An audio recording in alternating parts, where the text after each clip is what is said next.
Hello and welcome to the Yggdrasil podcast. I'm your host, Reddit Tosker, and today I have SmoughTown. I'm very happy to have SmoughTown back on the podcast. Hello, SmoughTown.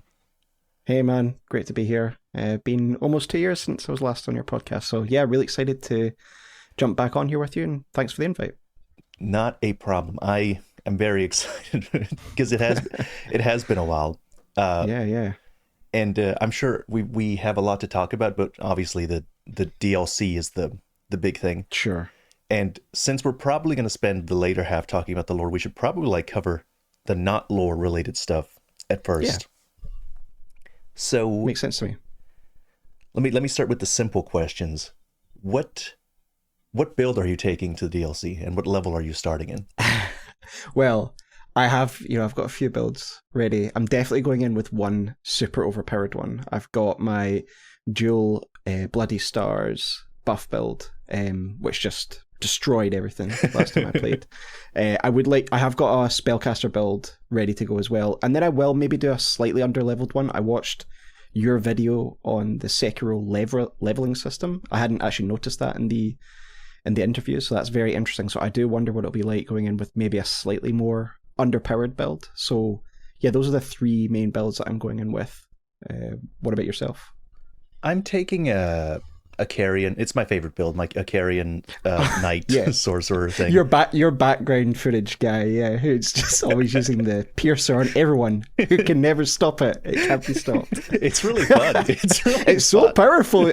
I just see you win PvP after PvP. It's crazy. Well, I am just I play on PlayStation, so I am only I won that. That was a really cool fight. Let me record that so you're not seeing all the failures. All right, yeah. Fair play. Yeah, strong build. Yep. What do you think of that Sekiro mechanic? Because I don't think they've never done something like that in the DLCs before. I like it. I like them trying new things in general, and there was obviously there would be a concern that you would go in completely overpowered. So as long as if they're tuning it well and it just encourages you to explore, which I'll be doing anyway. Yeah, I'm all for it. I'm all for kind of resetting a little bit. Instead of going in and just absolutely blasting everyone. And I think it'll work really well, but remains to be seen. What about you? Well, I've complained for years about how the DLCs are structured and there is no sense of progression. So the progression that you get is the cool new spells and weapons and stuff that you get access to, but they're more like side grades, they're not always objectively better than what you have to begin with. So there's no real I just got a little bit stronger. When you hit a wall basically in the DLC, it's a wall. That's it. There's no and because Elden Ring was open world, and it seems to me like a big aspect of their design was, I'm going to make this open world area focus very specifically on the ability to not attack something if you face a wall, go elsewhere, become stronger, and come back. So I guess this is their solution. They wanted to give you the ability to leave and come back again as if you were low level. Yeah, this is one of the things that makes an expansion rather than a DLC, right? These interesting ideas to reinvigorate the gameplay rather than just adding a new bit of content that was maybe cut and repurposed. And so, yeah, I think it's a brilliant idea. But it's also interesting. They had a similar mechanic in Dark Souls 2 with Vendrick, where your damage against him would be nerfed unless you... the giant souls, yeah. Yeah, so I'm thinking it's going to work like that. There'll be some item or resource that you need to collect throughout the world that will increase your attack power, and then we'll normalize it to full levels at maximum attack power. Yeah, I'm all for it. Yeah, definitely. Because a lot of I got a huge number of comments on the videos that I uploaded. It's like, what level should I be? Am I going to be underleveled? Please, I don't want to be overleveled. I don't want to one shot everything. Yeah, but now this kind of sorts that. And also one of the complaints of the base game, right, was it's doing all the catacombs, right? The first time you do it just for the sake of doing it, but then after that you're getting build specific items, talismans, spells, whatever. But maybe this is a nice way of doing it that is kind of necessary for your level progression. Maybe say you clear a catacomb and you get or whatever the equivalent is in the expansion, you get an item. I think that's a great way to make it feel more worthwhile and more integrated into the experience, because you do streamline your playthroughs in Elden Ring after the first one. Right. Yeah. So I'm very interested to see how it plays out. What do you think of we haven't gotten any information on this, but I'm curious about. Do you think they're going to add any covenants? No, I don't think so. I really wanted covenants, and that was when I first played Elden Ring. I almost did a video on it. I feel like it messes. I miss it so much. I love it just from the roleplay element, even just from that. But I don't think so. I think they would have mentioned it in the interviews. I could, of course, be wrong. We're at very early days of the marketing cycle. I really hope so, but I don't think so. I'm having copium that that no one just asked him. Just that nobody asked him. Like true, man. No one said anything about it. So I'm like, these interviewers are wasting the important questions on all his lore. Who cares? And then months later, he'll be like, "No one asked me." Yeah, they could have been there. I don't know, Matt. I think we maybe would have seen maybe some hints at a covenant in the trailer. Maybe like a new phantom appearing at the ground, a new color or something. But yeah, it remains to be seen. Of course, we're a week after we learned everything. So yeah, who knows? But I probably don't think so. I think that they've just kind of chalked that up as not happening in Elden Ring. Really, that's my. You're hurting my heart. I'm sorry, man. I just have to give you the truth. I'm just giving it to you straight. I came here for my dose of copium. I'm sorry, man. I'm just giving it to you straight. But yeah, I don't think so. But Okay, well, let me hand you another dagger to stab into my heart. What do you think about the prospect of them adding a solo PvP area similar in vein to what they had in Dark Souls 3, like the Farron Woods or the Aldrich Faithful area? I think that would be a good middle ground solution. And going by what he said about the denser level design merging in with the open world, there's definitely probably more opportunities for that. Again, part of the issue early on with Elden Ring PvP, right, was just the open world, the community having to decide where we're all going to do PvP. So I think that would be a great idea. I love the PvP community. I like dabbling in it myself now and again.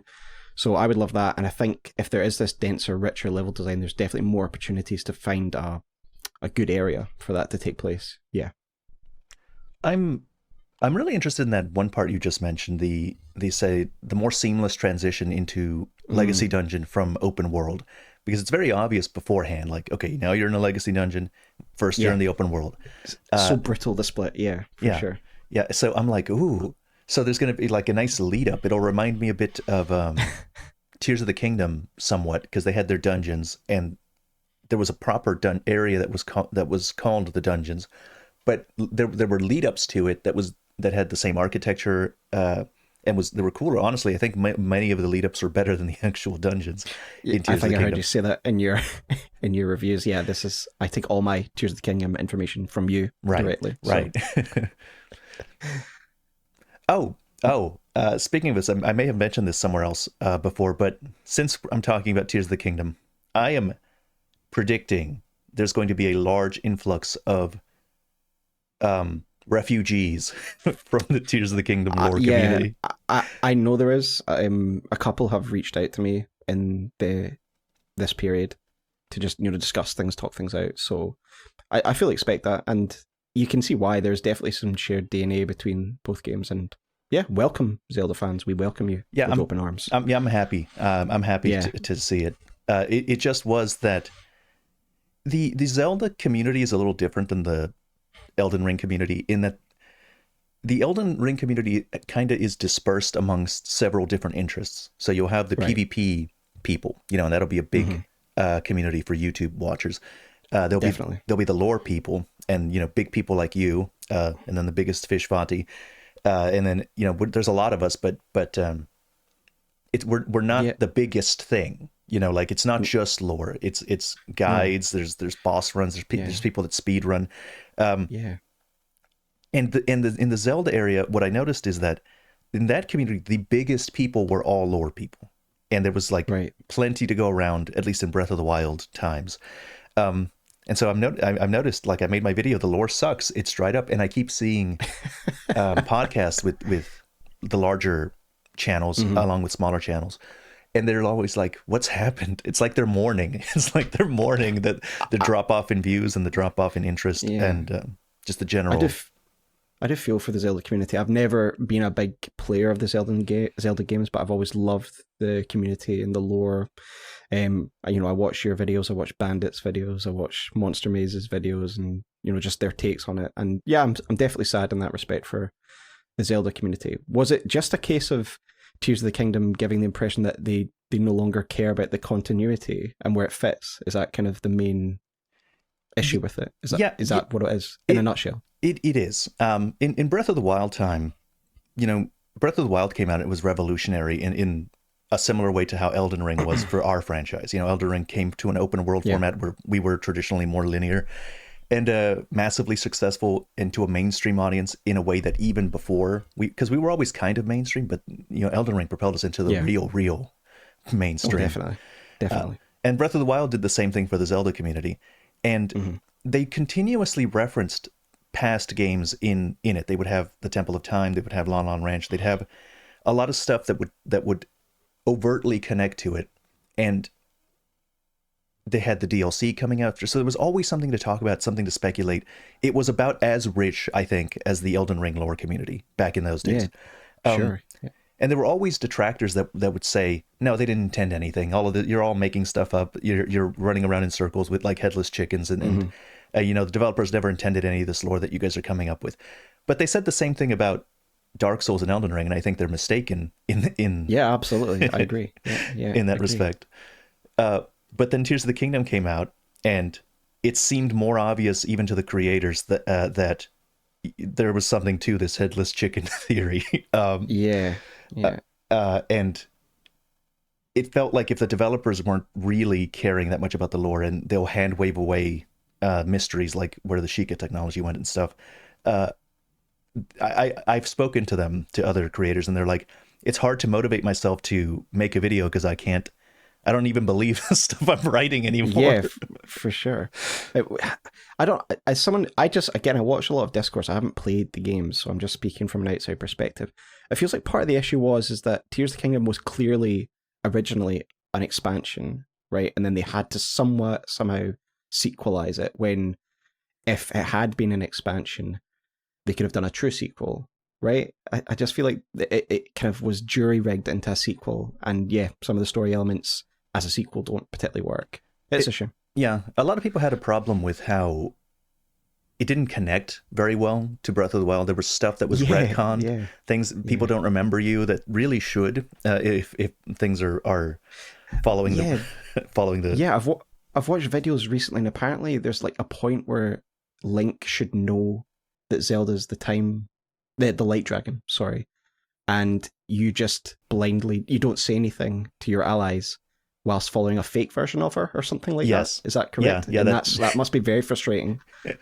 It's annoying. It's a hard disconnect. It's hard to do. I know that you're supposed to suspend disbelief, but developers have to give us something to work with. They can't just expect to suspend disbelief all the time, no matter what ludicrous stuff they're throwing in our faces. Yeah. Anyway, it'll be good to have Zelda people in this community. Yeah, absolutely.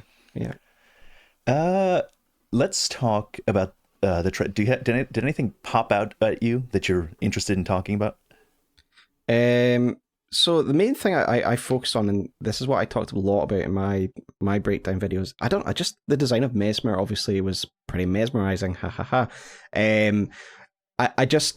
It's clear that a lot of work went into really expanding the game in terms of new enemies. We're not just getting recycled enemies. There was a lot of basic enemies that I noticed in the game that are completely new, and that really excites me, because I know quite a common complaint is by the time you get to Fire Missoula, you've seen every enemy at least once. So I'm excited for new enemy types, and the landscape as well itself. I just can't wait to generally explore a new section of the lands between, because I know the current map pretty well, and the verticality that I could see in the landscapes looked pretty exciting. So I'm looking forward to that, and looking forward to this new denser level design that they keep mentioning. But those were the main things to stood out me: the level design, the vistas of the new area, and of course Messmer the boss. I can't wait, obviously, to do a video on this fella. Very striking design. But those are the main things on my first watch that jumped out to me. Of course, there's little bits here and there that afterwards I've been able to pick up. But those were the main things. What about you on your first watch? What were your kind of main thoughts? Well, I mean, I was just visually very beautiful. I think Elden Ring has some of the best art style. Like I remember like all over Elden Ring, just base going in through Elden Ring, I was just constantly awed by the vistas that they show you. Go into Liurnia for the first time, gorgeous, beautiful surroundings. You go into the Shifra Riverwell, and you see the stars in the background. You're just amazed, and it's always like, wow, there's so much. Altus Plateau, just everywhere. It was just beautiful in a lot of different ways. Yeah, stunning game. And absolutely. Then, I've never really agreed with people getting tired of enemies and them reusing these enemies too much. I don't care. I've never cared about that either, for sure. I just know it's a repeated complaint, for sure. It's a complaint that frustrates me a little bit because other popular open world games have way less enemy diversity in comparison to Elden Ring. Like, just take something along the lines of Ghost of Tsushima, for example. You have 7 Mongol variant enemy types, and you have or what is it? Tears of the Kingdom, Breath of the Wild. Come on, exactly. I think it's a totally fair sacrifice to make for an open world game. I think just reality, when you're making a game of that size, there's going to be developer shortcuts like that are necessary. I'd rather they spend longer developing the individual big mainline remembrance bosses rather than making a random new enemy type in Fire Mozilla to please some people for the sake of variety.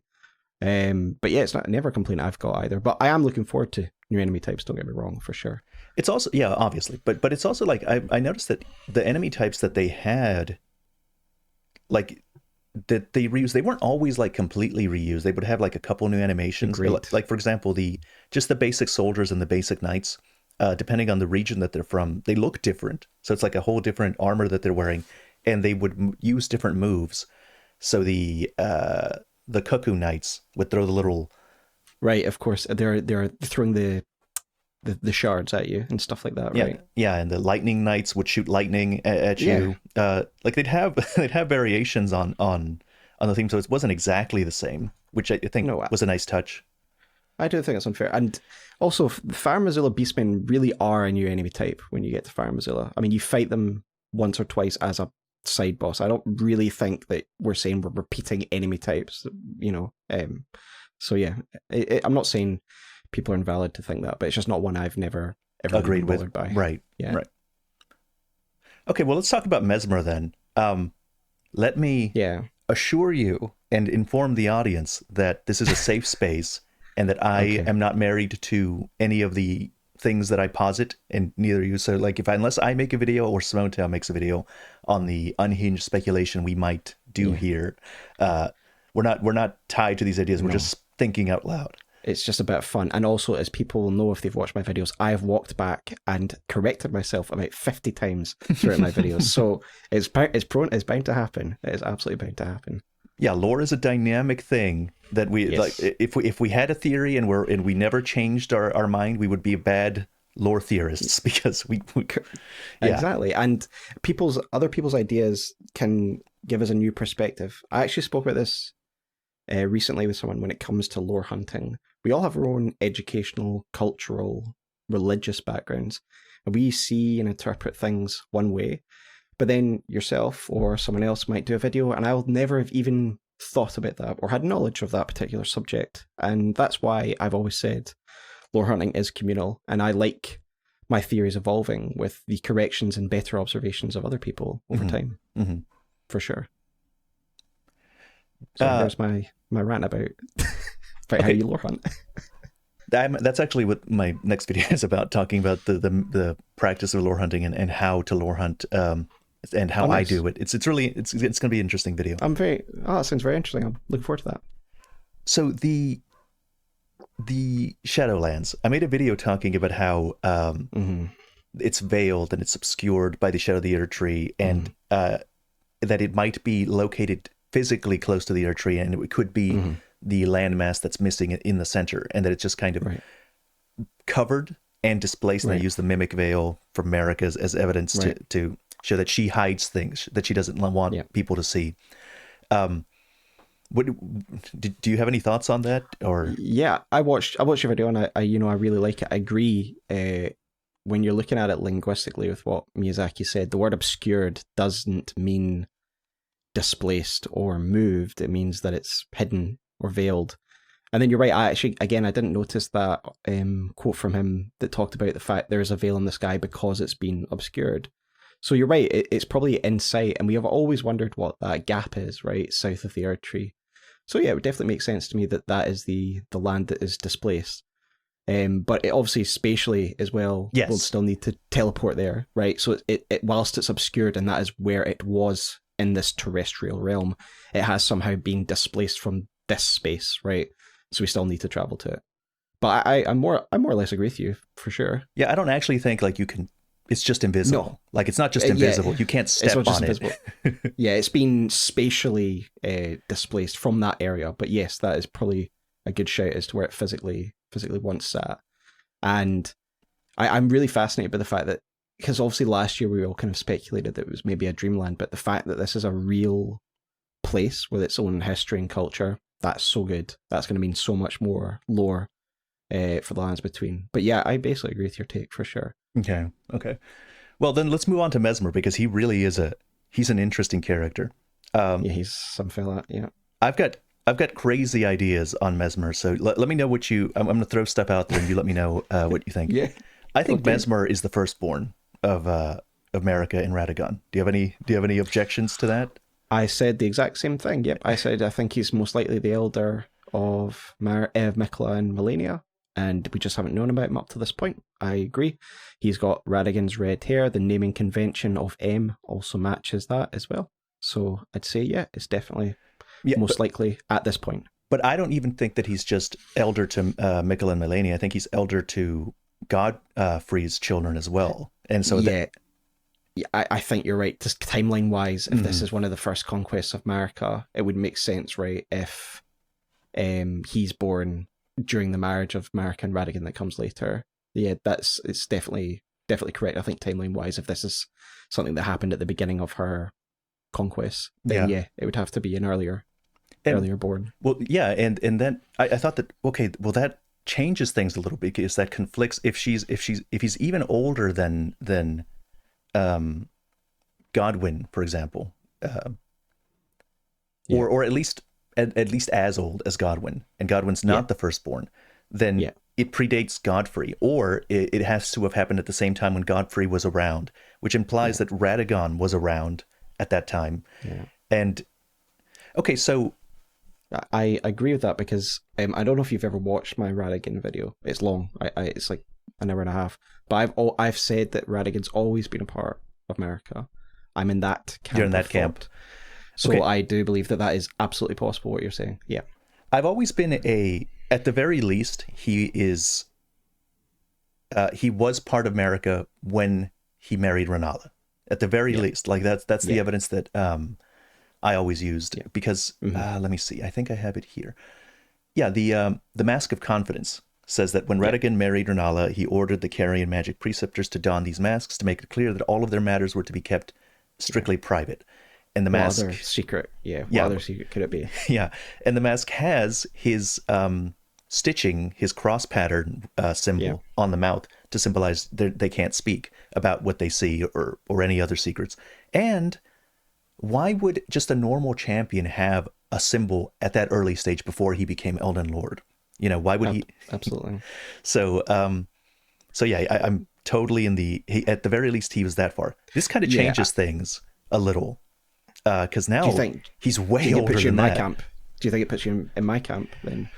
Like all the time, ever since she was the god, he's been part of her, or would you not go that far back? Almost. Let me ask you what you think about this. Why does Radagon have red hair? What's his connection to the Giants of Fire? Well, I discussed this in my Radagon video as well. I thought it was essentially just not a curse, but it was a leftover from the war with the giants, and that Radagon's creation could almost have been like a manifestation of Marika's hatred towards them, or it was some kind of osmosis through that war. Again, I'm just guessing. I'm just literally pulling at strands, but I thought it was somehow an effect of that war inflicted upon Radagon. Yes, or that Radagon personality. Yeah, I've always been along the lines that maybe he was either yes, infected with that war, or he was born during that time as a result of that war. Yeah. And my perspective is this: Marika absorbs the things. She's like a conquering religion in the real world. So when a religion moves into a new space that has a pre-existing culture, it will adopt the symbolisms and attributes of that culture to make it easier, more palatable to the people there to adopt the new religion. So, in like the Roman Republic used to do. Yes. Yeah. In India, there's Jesus statues that are blue. They're blue like Hindu gods. Shiva. Yeah. In China, he looks Chinese. In South America, in Mexico, they have a mythology about the Virgin Mary where she revealed herself to a worker, some peasant, and she was brown, and she was wearing the symbolisms of previous cultures, like the stars and things. Yeah, the symbolism of the cultures that those people were yes, and as a means to like get them to join, and that's that's part of their mythology. I think that's official lore from the Catholic Church that they accept that happened, I think. Well, that's really interesting. I'll need to check that out. I didn't know that. Yeah, it's interesting stuff. And so like this is what happens with religions, and you can see in Marika did stuff like that all the time. She did it with dragons, incorporated them into the Golden Order. Their gold, after all, is like the gold of the thing. She did it with Rennala when Radagon married Rennala, and instead of having to have this war between the two things, all things can be conjoined, as Muriel likes to say. So this is what I think happened with the thing. She killed almost all the fire giants. She won the war, but that's a real outer god that does the fell flame, and it can't be killed, is what she realized. And she's angry. She's pissed about it. Yeah. So she does the only thing that she can do. She does what she does to everything else, and she absorbs it, seals it as part of the Golden Order. And Radagon either is infected by that or is born as a result of that. Yeah. I'd never thought of it that way. That's a really interesting way of putting it. I can definitely, I think you're right. Symbolically, she is the all-encompassing religion that devours and absorbs everything. So yeah, I really like that. I did say something along those lines as well, that Radagon was born at the moment when she became God, because I was really stuck on the Rebus imagery at that point, and thought that when she became God, that was her becoming perfected, the white queen and red king, etc., and that he was born in that moment as well. But your idea of him, being created as part of her confinement of the Fell God is definitely interesting. And do you think then, him despising his own red locks is part of her still in him, that hatred of the fire giants that was born in that moment? Do you think that's a bit of self-hate that he's got as well? Yeah, he's clearly pro Golden Order. Like Radagon is the most fundamentalist guy, more so than Marika even. Yep. And he's really not happy with the red hair and the fact that he knows that it ties back to the giants. The other members of the family don't seem to understand that the red hair has to do with giants. Like Radon doesn't know. He thinks, they love it. Yeah, they love their cool red hair. I really like that idea, actually. I had not thought of it that way, but I agree with you. I think there must be something of him being created in that moment of that conflict, and a bit of self-hate, because he's obviously also part of America, loves the Golden Order, therefore hates the fire giants. The interesting thing about that is that at the time she would have been with Godfrey. So she has Godfrey as Elden Lord at the time, because they're fighting the fire giants, and Godfrey's defeating them, just defeated them. And then Radagon's born. And during that time must be around when Messmer is born, since he's first born, and it's before all the children that she had with Godfrey. So Shadowland, she puts him in there. Do you think Messmer is anti-Marika? Because he seems pro-Marika to me. Yeah, I don't know if you've watched my take on it, but I've said he's basically Filianor of Elden Ring.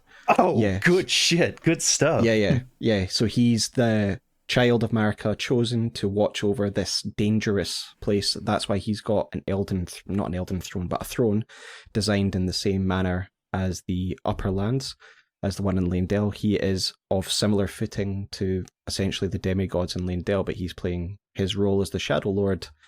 And I think that I'm all just guessing, of course, but that's his role. And perhaps he's become the Impaler, evoking the Vlad the Impaler, because he's become, despotic over time. But I think that he was, definitely employed by Marika to oversee this.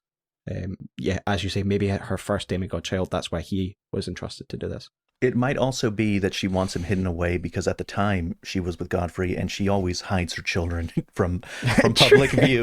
Yeah. Get Moog and Morgott in there as well. Yeah. Chuck them all away. Yeah, for sure. Two birds with one stone. Like, here, be in charge. So he reminds me a lot of a Lucifer type character where he's put in an underworld, a shadow world, and to do to punish, like he's the Impaler, and he's this land has an unsung battle. It's cleaned by Messmer's flame. Right. Now, here's an interesting thing. He's got snakes. He's got snakes. He's got snakes. Yeah, man. Snakes were something that Miyazaki has done before to symbolize something that he wants to hide away with Gwyndolin. Gwyndolin had snakes. Gwyndolin was hidden away. Out of shame. Yeah. And so this thing has snakes, and snakes are seen as traitors to the Golden Order. Archery. Yeah. That's what it's in the helmet. Okay, yeah, but I was thinking about this. Like, Messmer uses fire. I don't think any of the other demigods uses fire. And if we're correct that he's Radagon's child, and that this is an early time, but when Radagon was still newly born, this could connect him to the fire giants somewhat. And if he is, why is burning the Ur Tree a cardinal sin? Because, like, obviously you don't want to burn the Ur Tree, but the only thing that could burn the Ur Tree was the giant's flame of ruin. So all the way over there. So I was thinking maybe Messmer, and the fact that snakes are associated with betrayal, and the fact that he has fire and might be connected to the fire giants, there was an incident involving him and the Ur Tree where it was burned, or it became burned, or it almost got burned, and then he's, snakes are hated as a result of that, and she, sequestered him away. Yeah, I definitely could agree with that. And like I say, I think he could have become, corrupted over time. And, we know there was a burning of the Ur Tree prior to us, or I think it's heavily implied there's one before us. There's a picture of a burning Ur Tree in Volcano Manor, and of course Leyndell is covered in ash, and as we later do when we burn the Ur Tree, again it becomes covered in ash. So it's heavily implied that the ash has come from the Ur Tree. As Tarnished Archaeologist points out, this ash even reaches all the way up to Marika's bedchamber, showing that whatever was burned, where the ash came from, must have been from above the higher points of Leyndell. So it's highly suggestive that the Ur Tree did burn before. So yeah, I could definitely buy that. One other thing that was really interesting to me, and it was a point that I think that V-Limit made in one of his videos, is that, do you note that to really burn the Ur Tree, we don't just need the Flame of Ruin, we also need Destined Death, right? So is what Messmer wielding the old combination of the Flame of Ruin and Destined Death? It's got kind of a blackish hue to it as well, rather than just the pure red of the Flame of Ruin. I don't know, but it is interesting that we need a combination of Destined Death and the Flame of Ruin to actually burn the Ur Tree. So yeah, I don't know. His powers are interesting. His sealed eye, obviously, of an interest as well when it comes to that side of things. What's with the sealed eye?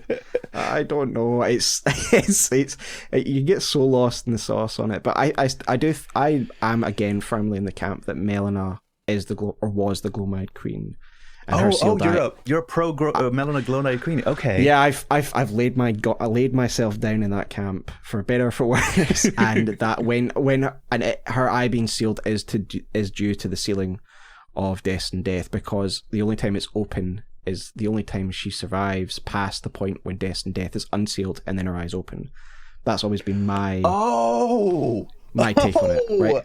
That's really good. This is what I came here for. That's the good shit. That's my take, because that's the only time she's alive, right? Is she didn't burn herself, and then we unseal Destined Death, and lo and behold, her eyes unsealed, and it's Gloam. So I'm in that camp. That's a good camp. So that's a good camp. It's a new camp. I didn't realize that that's good stuff. Yeah. So that's my camp. So Messmer's eye being sealed. Does that mean he has a power that Marika sealed? Does he also wield Destined Death? This might be stupid, but maybe all of Radagon's children's names start with M. You know, if we're right about Messmer, it's Miquella, it's Malenia. At least, well, no, sorry. No, I got that turned around. I got turned that around. What I was thinking is, Melina is burned and bodiless. Okay, that's her thing. She has no body. Neither does Ranni. She was also burned and bodiless. You find her corpse burned for some reason. She needed to do that to escape the Golden Order, her golden flesh. She needed to get away from her fate. Yeah, her Empyrean flesh. Yes, her Empyrean flesh, the influence of the two fingers. Right. Miquella is also bodiless, and it says in the description of the video that he needed to become bodiless to divest himself of his grace, his flesh, and his and all things golden. And so I'm assuming that he needed to do that to achieve whatever goal he's trying to do over there. And then he's got Torrent in the promotional material with him, meaning he's Torrent's former master after all. Yeah. Which explains Finally, why we know. Yeah. Which explains why Melina and Ranni know who he is. So is this almost like an underworld then? Is it? Like it's become disconnected? Do you need to lose your body to go to the place? Because Ranni... I like that. Yeah. Melina and Miquella both must have been there because... Melina has Torrent, so he's seen riding Torrent into there. So how did Torrent get back? Melina has him. She's got his ring, and we know that Marika essentially is directed. Well, we assume that Marika's directed Melina, so perhaps Marika let Melina leave to do her purpose. I don't know. So I was thinking maybe. Yeah, I see where you're going. Maybe Melina is also. She's obviously Marika's child. But what if she's twins with Messmer? In the same way that Malenia and Miquella are twins, because they're kind of cursed, and it's implied that they're cursed because of Marika joined with herself, whereas Ranni, she's got Renala as a parent.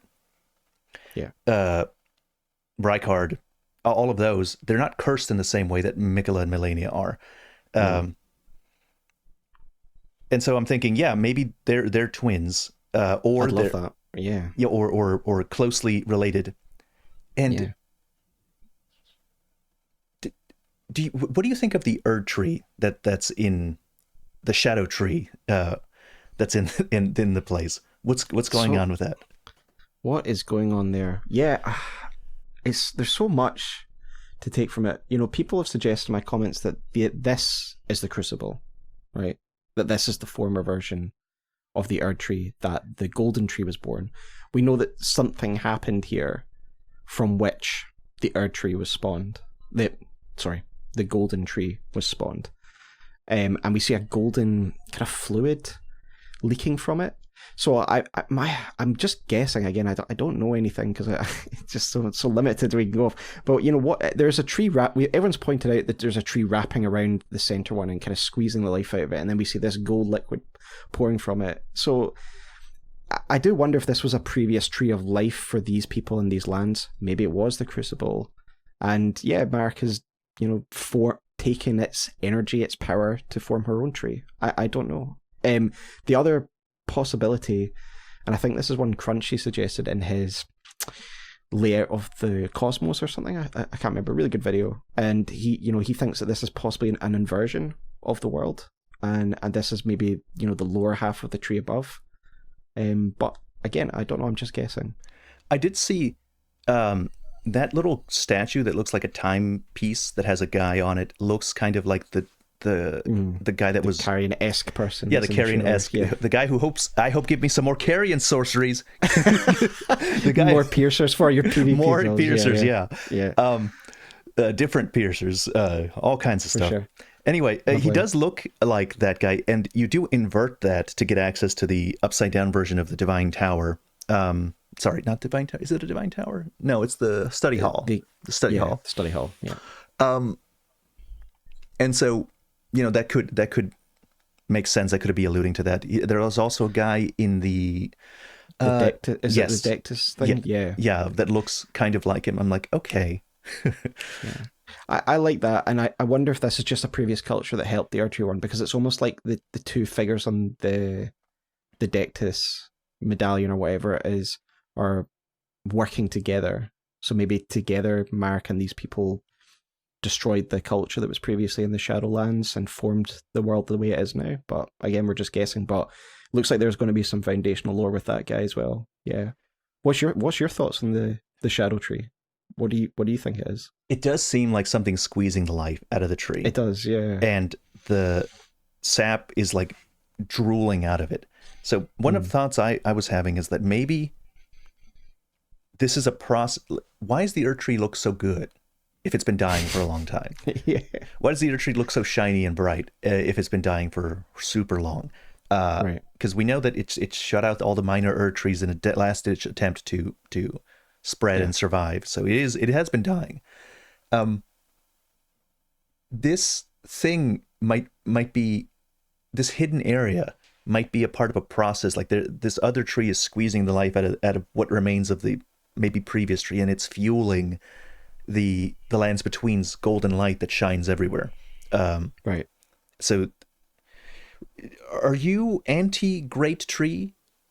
I'm not anti Great Tree, and I know there's some linguistic issues with that theory, but I'm not against it. And I know that Tarnished archaeologists made some really compelling arguments by looking at like the archaeology of that ancient civilization that's in Schiefer River and stuff, that they also have some tree imagery suggesting there was an older tree. Mm-hmm. But this could be a prior tree of life of some kind. Yeah. That was made, that was used to make this faux gold tree. So I'm absolutely not against it. Everything's on the table as far as I'm concerned for this new DLC. Yeah. For sure. Yeah. There's also a time thing. Like, for example, this ancient civilization must be different than whatever the dragons had going on. Right. So, like, what do you think the timeline is here? The Elden Beast arrives, and the dragons happen, and then Marika arrives from some other world, and then inherits the Elden Ring, and then creates the tree? Yeah, more or less. I think, Elden Beast arrives, dragons have their civilization, perhaps there's some other successor kingdoms we don't know about, like the ancient Greek-esque ruins that are in the Schiefer River and stuff. But yeah, then Marika's people, the Numen, appear from another world. Don't know where that's from, but they appear from another world. And yeah, their conquest begins in these lands. They destroy the other culture, they take their tree of life, and she inherits the Elden Ring, creates the golden tree, and then she starts the other wars of conquest against the other people in the lands between, because as we know, everything was opposed to the Erdtree in the beginning. So there's other wars that happen. This is the first war. The tree is gestated, and then Marika wages war on the other people who are all against the golden tree, until it culminates obviously in the battle with the fire giants. But yeah, I think that you're more or less right with the timeline. This is just a new middle event at the beginning of Marika's journey, which again has been very hazy. So I'm very grateful that we're getting this aspect of the lore for sure. I was so excited when in the interview Miyazaki said one of the aspects is going to be Mikola, but another is Marika's past. Like that's going to be really. I was like, oh, thank God. It's like, oh, thank goodness. Yeah, no, I couldn't agree more. I love her story, but she is so opaque in the current lore. So, I mean, I say that and I rambled on about her for an hour and a half in the video. But yeah, she is definitely one of the more opaque parts, mysterious parts of the lore. So I would like to get a little bit more on her. So I'm very excited about that. But yeah, that's my thoughts on the timeline. I definitely just think it's a new insert prior to the events of the Erd Tree. And yeah, I'm definitely interested to know more. What do you think about that Crucible angle? It's something that's been presented to me in comments. I'm not, 100% sold on it, but I think there's definitely arguments to be made there, especially when you consider there seems to be a little bit of kind of Crucible Omen-y stuff. The lion dancer seems to be two Omen that are puppeting it. And Miyazaki in the interview said this is a remnant of the culture that Marika destroyed. And then there's also, of course, you get the Crucible wings, it looks like. So maybe a little bit of a Crucible element. What do you think about that being part of the story? The sap of the Erd Tree that used to happen way back long ago was highly valued and had primordial origins and was associated with Godfrey, and Godfrey was associated with the Crucible because he has his Crucible Knights. In his time, the Crucible was still seen as a good thing because he has his knights. Mm-hmm. And so now they talk about how there's no sap anymore, but that tree's got sap and it's like coming out. So if that sap's Crucible associated, the life of primordial life, that makes sense. The thing with the Crucible is that what I think the Crucible represents, as I've said since day one, is evolution, kind of. So what I'm thinking is something along the lines of the misbegotten, and they have like horns in random places and wings and arms growing. Right. They have tails and stuff. And the thing with evolution is that it's experimentation. It's throwing everything at a wall, and what sticks and works, and things become refined over the period. Yeah. And so now we have humans as they look like today, and then the Golden Order happens. But when order is imposed on things, it's resistant to change. It's like the definition of order is that it's resistant to chaos. It doesn't want change. It wants what we have adopted is enough. And so then change becomes heresy. Change becomes bad. And so I think the Omen are called the Omen because they're an omen. They're actually an omen of bad things. So if Omen stuff starts popping out, horns start popping out, and wings start popping out from people, it's a sign that chaos is returning, and chaos is needed. It's a sign that chaos is required right now, and order is like, no. Everything's going to stay exactly the way it is. We like our stripped back way of life, Yeah. When you say that everything is perfect, and that's like a doctrine of the Golden Order. It's a Golden Order fundamentalism. When you say nothing is wrong, and like the death are rising from their graves, they're like, no. And so they go and hunt them down. Yeah. They persecute the misbegotten. It's like, no, nothing is wrong. You're wrong. You shouldn't exist. Yeah, and that's one of the core fallacies, isn't it, of the Golden Order, the perfect order, is that that it's clearly flawed, but they will not even acknowledge it. They won't admit everything it. Else they will just kill everything. That's proof of the fact it's flawed, rather than admit it. That's why I agree with the Crucible as well. Yeah, it's definitely primeval life, evolution. And then when you get to civilization, I totally agree. This is an interesting point. Okay, so do you think that Omen are related to the Mother of Truth, Fell God? I mean, Mother of Truth, Outer God? No, not directly. I think that she is able to manipulate them easier because she is a being that communicates or interacts with the world through blood. And Omen have the most potent blood, and that is why they're an effective medium for her power. Mohg's dynasty is built on Omen blood. It's basically about sharing his blood amongst his followers. You see that in the Alban Orcs, who are clearly infected with Omen blood as well, with their little horns popping out of their head and stuff. Okay, that's interesting. I don't think she's created it. Again, because there's potentially Formless Mother connections in this DLC, I could absolutely be proven wrong. But as it stands now, I don't think she created them. Rather, she, like Erden in Bloodborne, is someone who communes through blood, and the more potent the blood, more corrupted the blood, like with Erden, the more able she is to manipulate that being, and thus she's able to commune with Smough. That's just, again, my speculation on the limited stuff there is. And Morgott as well, because he he taps into her power, blood flames. Yeah, in the second phase. Yeah. Okay, so you think that because their blood is particularly impure, that's what allows them to access her more easily than other people. And it's not necessarily specifically Omen blood that is required. It could be anybody.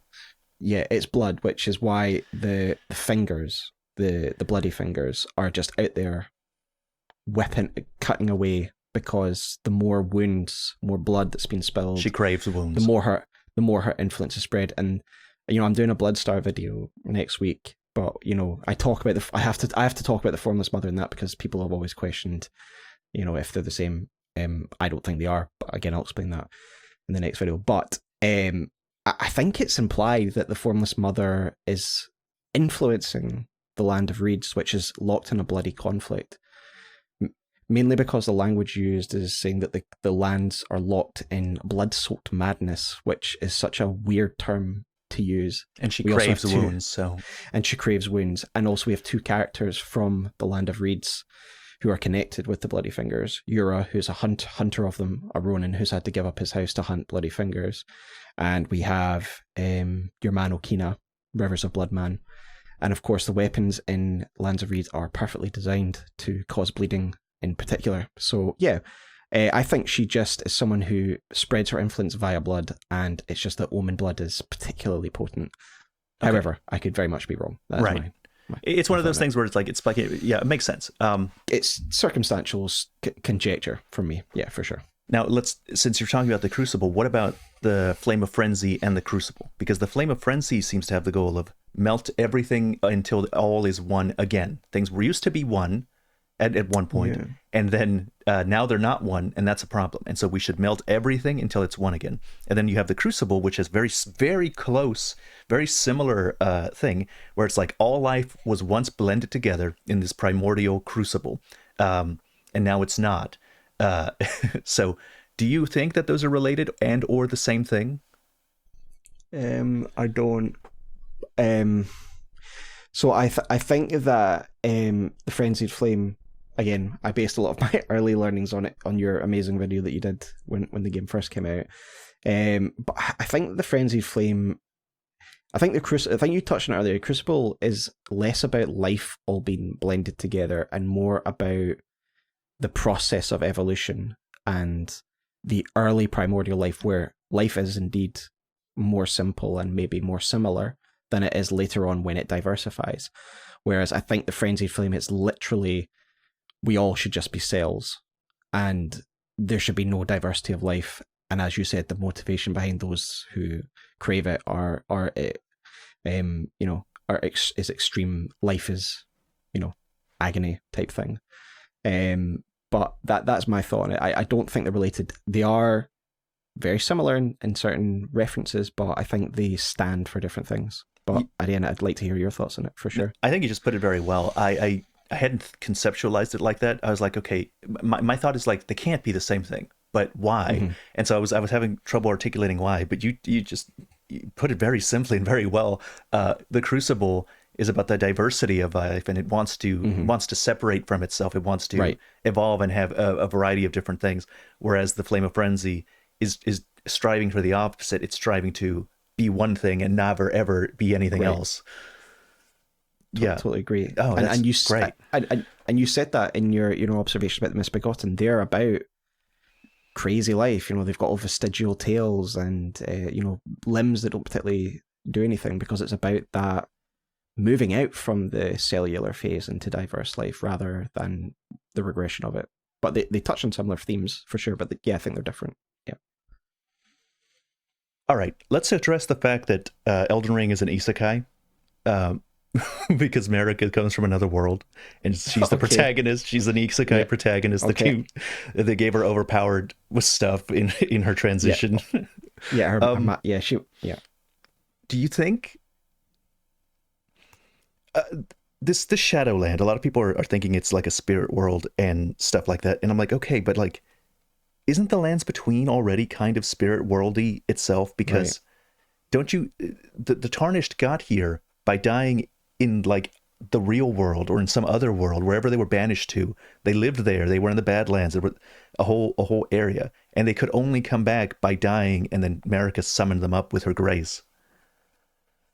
Yeah, it's an odd beginning, isn't it? When you essentially wake up in what looks to be like a central part of the Erd Tree, and then you arrive in the Lands Between. I agree that clearly, as in every FromSoft game, the land that you're in is somehow separated from the outside world. There's some weird inconsistencies, though. Roderica talks about traveling here with a crew. Like she actually physically traveled here. Maybe it is also... maybe like with like her lads who all get grafted, obviously. But she actually traveled there with them. So there are some inconsistencies, but I do think there is some... I think maybe the collapse of the Elden Ring has caused some displacement. I'm not sure. Again, we're guessing, but this does seem to be a common theme with Souls games. You have Boletaria that becomes separated from the outside world when the Scourge of Demons hits. No, you're right. It's kind of... You're right. Kind of bubbled, you know? Oh, you're so right. I've always assumed that the only way to get to the Lands Between was to be summoned by the Grace to be called there. But I just looked it up right now, and her hood that she wears, the item description says Roderica never once saw the guidance of Grace. If she didn't see the guidance, she didn't come. She traveled here. Yeah, she physically got here on a boat with her lads, with her boys. Yeah, who didn't do so well. But yeah, there's some inconsistencies in that. So I think it is a place, but I do think there are some shenanigans going on ever since the Elden Ring was shattered. We still don't really understand the cosmological or physics of this world, right? So there's definitely some strange things going on. Like you have the spirit trees and the Mountain of the Giants. What's that about? I don't know. I have no idea. So yeah, there's definitely some strange things going on. But if we're going by prior games, and I'm just guessing, there's always a collapse, and then that causes some physics and temporal issues, like the fading of the flame in Lordran causes this weird time collapse in Lordran specifically, nowhere else, because it's only in Lordran that the items related to summoning work. So we could maybe guess and extrapolate from Software's process and say that the destruction of the Elden Ring has caused some temporal issues, possibly. But on the spirit, back to what you actually originally asked before I started talking nonsense. They could be a spirit realm. They could have been made that way. I think, again, we can all agree that the Shadowlands sound like they were physically part of this world. But maybe Marika's repurposed them. She is ultimately the god. She can do what she wants. And if you were right about, Melanand and other things being removed to there, perhaps she's turned this into her hell, her dumping ground for things that she doesn't want in the Golden Order, want in this world. I just thought of something really interesting. So, isn't there... You'll have to remind me, because I really haven't been paying attention to lore as much as I should have lately. Yeah.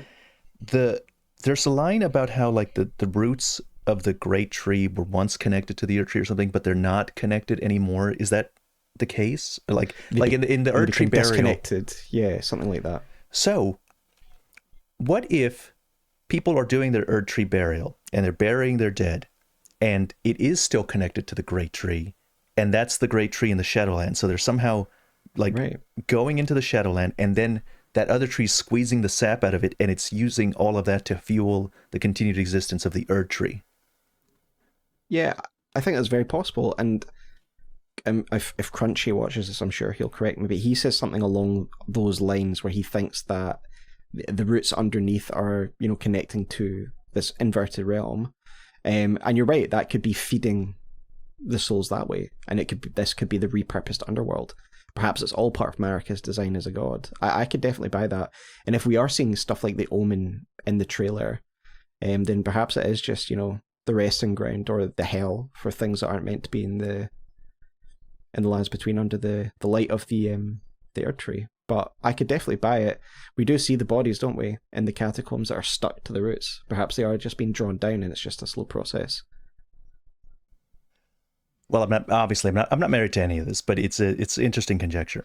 Yeah, we're doing our dissection of an expansion that's not even out. Yeah, we're absolutely not married to it for sure. Now, something I've been wanting to ask you for a while is in our last conversation. Okay, let me ask you just plainly. Do you still think that Marika is not involved in the Night of the Black Knives? I do. Yeah, I still don't think she's involved. I'm again, as I caveat everything I say, I could be wrong, and if someone points out this is that, and I'll be like, okay, yeah, you're absolutely right. But I go off the first of all, the Bandai Namco article that I've referenced a few times, where it specifically says that she was devastated by the loss of her kin. I mean, could be a mistake by Bandai. It wasn't written by From Software. Story could have changed since then. So yeah, that's take that article with a grain of salt. But I also do think that she doesn't gain a huge amount from killing Godwyn. It's Ranni that gains from killing Godwyn. It is to Ranni's benefit 100% the Night of the Black Knives. She needs a totem to take the death of soul, while her body takes the death of body. It's Ranni's design. It doesn't make sense to me that Marika would do it. She doesn't need an excuse to break the Elden Ring and ruin everything. She can just do that. She is a god. She has ultimate power.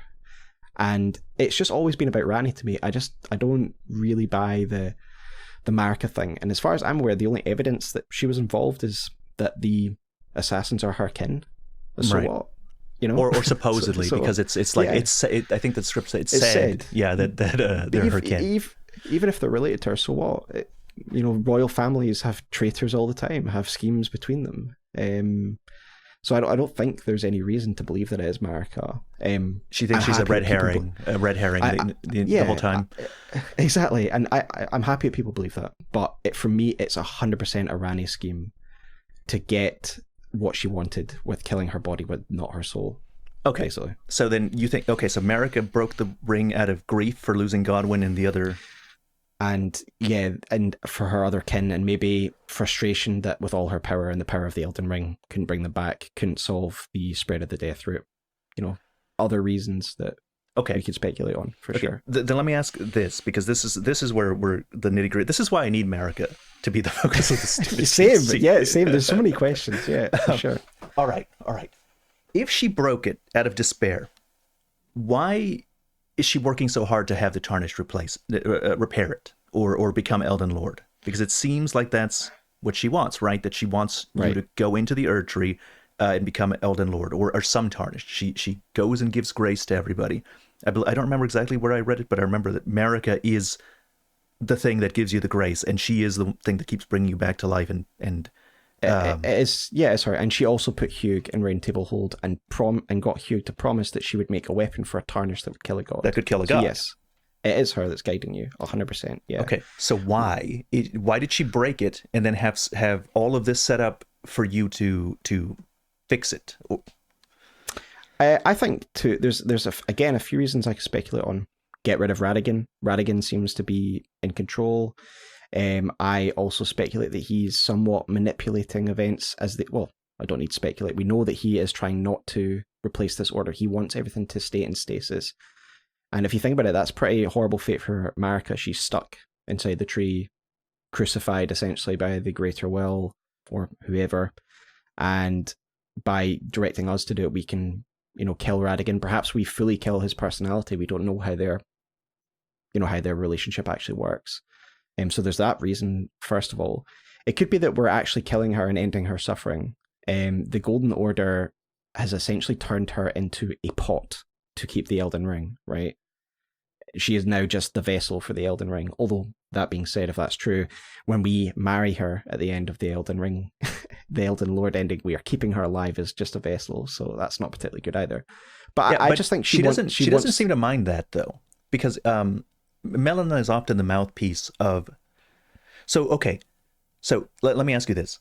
Radagon Do you think that Marika is pro Greater Will? Like, forget about the Golden Order and Radagon for a moment. Like, do you think she's pro Greater Will still? I don't know. I honestly, I just straight up do not know. I think that she just wants the Golden Order to end. Whatever order replaces that, doesn't care. Radagon and the Golden and the Greater Will are essentially holding her hostage in this kind of state of stasis where she's hung up inside the tree as a mere vessel for the shattered Elden Ring. And I just think she wants it to end and for a new order to be instigated, whatever form that order takes. Right. And she's so okay. That seems to me like it's perfectly fine with the Golden Order. Not sorry, with the Greater Will. They don't care. Will. They don't care what. It seems to me like they didn't care when it was the dragons. They didn't care when it was whatever else. They want order to manifest and take shape and civilization to exist and bring order to things. They don't really care what it is. But Radagon is a Golden Order fundamentalist. Like he seems he needs very devoted to that way. This order, not a different order. The order that I built. Yeah, which is why he manifests at the end to fight you, right? Yeah. He's making his stand on his order, right? Yeah. So at some point, him and Radagon diverged in opinion. Yeah. And she's like, "You are not yet become me. You're not yet a god. We haven't merged completely. You haven't taken over. And while I'm still in control, I'm gonna let us both be shattered. Yeah. I'm gonna break. And you're gonna watch while I smash this Elden Ring to pieces. Yeah, and that's what's shown in that first trailer where Radagon's trying to fix it, and Marika they're shape shifting, and then Marika's trying to break it, and then Radagon's changes back and trying to fix it while they're fighting for control. and their body also shatters with it because they are also connected to the Elden Ring, right? As it shatters, they shatter. But yeah, I think that's the main thing is she's trying to stop Radagon. I think her and Radagon are having a little bit of a Game of Thrones right now. I think that we do fully kill Radagon, the personality, when we kill him. It's just speculation and me pulling it out my own backside. But because there's obviously the thorns, the briars that he's protecting the inner tree with. There's also Gideon. I've maintained, and I said this in my Radagon video and Morgott video, that I think that Gideon is being manipulated by Radagon. Gideon believes that Marika doesn't want anyone to take the Elden Throne. We know that's a lie, because we know that Marika's been guiding us here, specifically getting Hugh to make us a weapon to kill a god, so pretty clear that's not true. His armor set states that he has looked into the will of Marika, and that's obviously where he got his answers, that Marika wants and he was us afraid. To struggle. He was afraid of the end that should not be. Yeah. Correct. I think he has just been overwhelmed and manipulated by Radagon. Bear in mind, these are inscrutable godlike characters that are two people in one. I think he's easily been mistaken and manipulated by Radagon. Just a guess, it's just because Marika's clear objectives do not align with what Gideon is telling us there at that point. Whereas it would align with Radagon's aims, which is to stop us. So it makes sense, in my mind anyway, that Radagon's manipulating events and Marika wants us to kill Radagon. It's like Game of Thrones. Yeah. Okay, let me present the other side of it, because the pro Marika is Night of the Black Knives perspective, sure. Which I'm not entirely like. Here's the thing: I've often said in my videos, or in just sometimes I'll talk about it in streams, and I'm like, I don't understand Elden Ring in the way that I understood Dark Souls. Like, I'm very confused. Sometimes I'll get comments that are like, this is a skill issue. The lore is known. Everybody knows. It's a skill issue. Yeah. Everybody knows what it is. And first of all, I don't think they understand what I'm talking about, because I'm usually talking about from a metaphorical perspective. You look at it as a macro thematic level, right? Yeah. And sometimes I get you. Yeah. But sometimes I'm talking about things like this too, where like the basic facts are in dispute by prominent creators, like a lot, like just basic people. The basic facts are up in the air, and this Marika thing is one of them.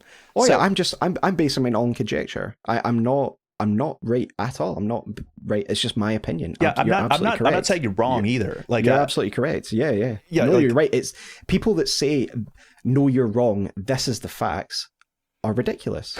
It's ridiculous. I get it quite a lot in my comments as well, and I'm like, they say, and this is it, and then they give me their conjecture. I'm like, it's fine if you disagree, but stop speaking like it's fact, please.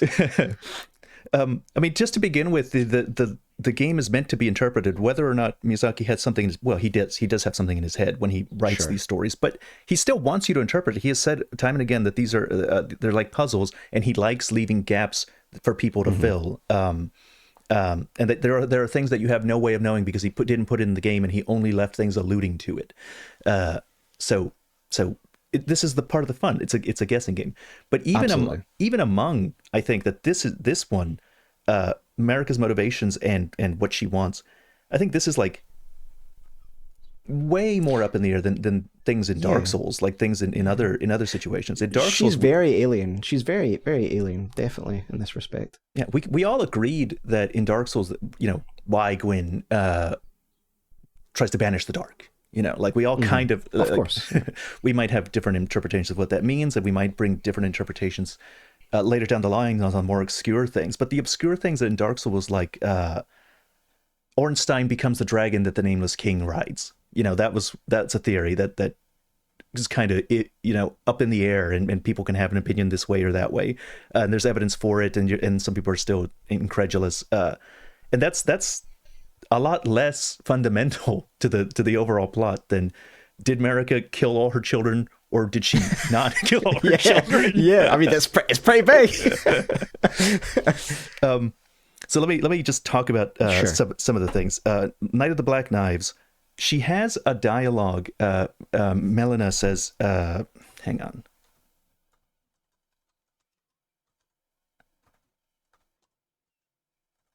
What was exactly? It's like, I'm not gonna look it up. She says, "Make of yourselves what my demigod children. Make of yourselves what you will. Be it a lord, be it a god. But if you fail to make not thing of yourselves at all, you will become nothing more than sacrifices." And so she says this to her demigod children, assuming the innumerable ones that were in the mausoleums, as well as her main boys. And she seems to be telling them, this is before the shattering. The shattering hasn't happened yet, so she's like maybe prepping them for about what's going to happen. And then there's the guy in the Weeping Peninsula, the little ghost that talks about the unwanted demigods. The demigod in the mausoleum is her unwanted child. Unwanted child. Yeah, so she doesn't want these ones. They're failures in some way, for some reason, and that's why they're in the mausoleums, and they're soulless. They're soulless. And so I'm like, okay, that's pointing to her not caring very much about her children and wanting them to make something of themselves. And if they can't, then they're no good to her. Do you have thoughts on that before I move on? But it wouldn't make sense to Godwin, would it? Because he did make something of himself. He's a hero of the War of the Dragons. He's probably one of their most prominent members. Why would he's far from useless? I get it if it was a cull of useless members, but then why send 10 assassins to, sneak attack probably your most prominent heir? It makes no sense, in my opinion. If it was going to be that, and I'm not saying that it was, but if it was going to be that then she just sent assassins to everybody, and whoever makes it out makes it whoever out. defends themselves wins by virtue of strength. Thing. And then maybe she's shattering the Elden Ring on purpose, and then someone's going to become Elden Lord. She's like, that's what she wants, somebody to take over. Yeah. It seems to me like a big point of the game, if we're talking themes, is someone needs to be in charge of the future. Like it's ideologies. Someone's view of what should be will be, and you guys are going to have to fight for it. And Moog is doing his thing. He wants his renewed dynasty. Also, the renewed dynasty thing's pretty interesting, isn't it? Because it seems like those ruins were from an older civilization. He's like the revival of our dynasty. It's like, oh, revival, huh? Yeah, I do. I've always wondered about the fact he uses the term revival, but I think he is just latching on to this old dynasty rather than his own. But yeah, I think what you're saying is actually really compelling. I'm always open to have my mind changed. That she essentially sees that the Golden Order is failing, so we need something new, and we're going to do it through the crucible of the fittest will take over, and so I'm going to make it as difficult as possible. Only the strongest will make it through this assassination attempt, and then they'll have to fight for it like dogs. I think that's it's very strong. I still probably don't agree with it, but as I always say, I'm not right, and I think that's a very compelling argument, definitely. Yeah, that's really like the point that I'm making whenever I'm talking about, like, I don't know, like, I can't be compelled to like say one way or the other, because like there's very compelling evidence on both sides. You get, this is good, and I'm like, I've thrown my hands up in defeat on this point. It's like, and if I can't make sense of that, like the whole theme of the story changes depending on what she was trying to do here. It's a linchpin for me. I'm really looking forward to this DLC. I really like that. And I've always said that while I don't agree with the Marika was the part of the assassination attempt, I think that there's strong evidence for it. It's just my personal philosophical viewing of the characters that I don't agree with. But yeah, I think that's a really strong point. My main criticism still would be, how does it become all about Ranni then? Did Ranni hijack Marika's plan, or was Ranni bought in and then she used it for her own means? It's weird, I mean? because Ranni and Rykard co-conspired on the plan. Like they had aligned interest, and Rykard was supposed to be like if Ranni's plan doesn't work, Rykard had the piece of the tools, Malekith, and he was going to be like the backup plan, and he was going to go take on Malekith. Yeah. It was really it's really interesting, because then there's that whole thing where suspicion is in the capital. They have the thrones, and they were all part of the thrones, and now they're all suspicious of each other, and the war starts because they all think that the others were part of the plan that caused the shattering, and some of them were part of the plan that caused the shattering. Yeah, the Sovereign Alliance, the so-called Sovereign Alliance that falls apart. I think what you've said is very compelling, and obviously I don't know. It's frustrating in a way, but also I like that it's ambiguous, because the Night of the Black Knives is one of the pivotal events of the game. And I don't think we should ever know who truly was behind it. I think it's better the way it is, because we have suspicion among us all in the lore community, never mind the demigods. I will still always lean towards the classic answer of, when you see a plot in real life, you ask, who benefits? Who benefited from this? And I think Ranni benefited the most, and that's why Occam's Razor default to it being a Ranni plan. Since we're talking about Ranni, I've been away from the lore speculation. Did anyone ever come up with a convincing theory, convincing to you at least, of why EG is covered in black flames and surrounded by dead Black Knight assassins? All right. So I talked about this, and obviously the first very simple one is that it's a mistake and there should have been red flames, right? The other one is that this is a really out there theory that I don't fully believe, but I put it out there in my video just to cover all bases, is that the Black Knife's assassins were betrayed by Ranni following the night, hung out to dry. They were hunted down. You see the battered and bloodied one hiding in a cave. I can't remember which one it is. The Necromancer's Cave. Can't remember what it's called specifically. So they were clearly hunted down. We know the leader is in the Ever Jail. Leader is in the Ever Jail up at Ranni's Moonlight Altar as well. So I've always had the opinion that after the Night of the Black Knives, she hung them out to dry, potentially imprisoned Delecto, and thus the Black Knife assassins are at Carrion Manor. You find them obviously outside Carrion Manor after Blythe's killed a few of them, right? So, as in, I presume they were coming for Ranni, has been my more recent assumption, and he's just there going mental and kills them. And that our man gets killed by them, but there's an association between them and the Godskins, because actually the Black Knife assassins are scions of the Eternal Cities. And then there's the idea that the Godskins are also creations of the Eternal Cities, and that's it. That's all I've got on that. And it's just revenge against Ranni for her betrayal of them. Yeah, I've always been confused about that. It's like it's two different accounts, like factions. Like it's saying that they're scions of the Eternal City, but the other dialogue says that they're the other written thing says that they're Newman and they're related to Marika. So the people from the Eternal City, are they Newman related to Marika then? Is that the case? Is that's why when you pop those ants, they drop Newman runes because they got eaten by the ants and they coalesce into a Newman rune. Yeah, my assumption has always been that the Newman and the Nox are essentially a shared heritage, right? And that the Nox are just banished ones to the underground. As you've said, there's obviously there's the connection between the scions of the Eternal City and the relatives of Marika. It's also reinforced in Celia. So in Celia, where am I going with this? Yeah, in Celia you find another one of the Eternal City's thrones, right? You find one of the Noxian thrones with the monk and the swordstress there. One of the Eternal Cities is also directly below Celia. I'm in the camp that firmly believes that the Black Knife Assassins were outfitted at Celia because Celia is the ones that develop light obscuring magic and assassination related magics. So I think there's another kind of tangential connection there. But yeah, my assumption is that the Nox are essentially traitor Newman.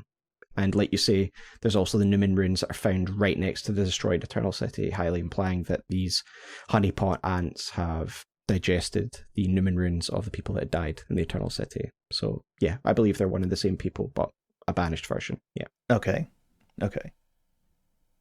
And then the Godskin. So you think the Godskin are... Yeah, it's a really long trajectory for me to try and explain why I got to this conclusion. It's not, again, something I fully believe, but it's just the potential. We know that the Nox are very skilled in alchemical practices. They created, most likely, Generation 1 of the Albinaurics, as we know from a cut dialogue from Tops. They also clearly created the Silver Tears, who are found all throughout the Eternal Cities. They created the Celestial Dew, which is another one of their alchemical products. They also created the Puppet Drafts as well, another one of their alchemical products. If you aren't sold on the Silver Tears being made by the Eternal Cities just by proximity in the Eternal Cities, there's a cut quest with a mimic tier called Asimi, who would ask you to take her back to the birthplace of her people, which was a chalice in the Eternal Cities. Again, reinforcing the idea that these are creations of Noxian alchemy. Then there's the idea that then the Godskins are artificial. There's the Godskin swaddling cloth item description that tells us that the Godskins were cradled from birth by the Golmide Queen. So they aren't recruited. They're born. Okay. They're born. And the fact that, I mean, time-wise, if she cradles them all, suggests to me an artificial lifespan of them growing up. They are very, what's the word I'm like, fluid in their movements and the way they can contort, stretch their bodies. They seem to also have some kind of tail affixed to them. So to me, I think they're artificial creations just from everything we have, and thus I tie them to the Nox, and therefore the Nox are angry at Rani for betraying the Black Knife Assassins. Godskins are also their product. They send them after our boy. There you go. That's what I've got. This is very Game of Thronesy because there's like different factions and alliances that are working together, and then they get betrayed. Right.